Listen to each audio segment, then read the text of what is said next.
Kam edhe një pyetje tjetër.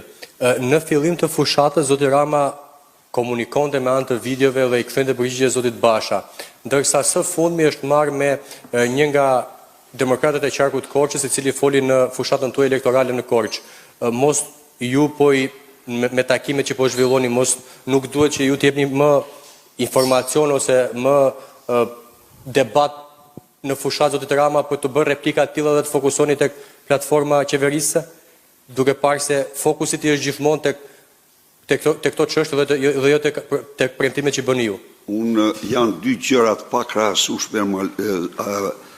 Basha u vu në funksion të tij një lloj si brava me Çilsin, kurse ai Ilir Vrenozi ishte epik. Ai zhvilloi një betejë si Davidi me Golian. E klaposi Ramën, e dërmoj. Mos e pyet, nuk ka marrë kush përgjigje publike më të trisht, po të them të vërtetën dhe më poshtruese, se shkon me atë mentalitetin anadollak që ta blej atë.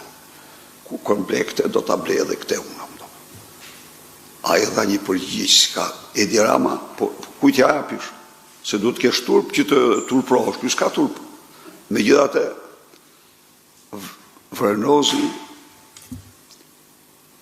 është faktikisht stari i kësaj fushate, të themi të vërtetën, sepse Vrenozi përfaqëson qytetarin.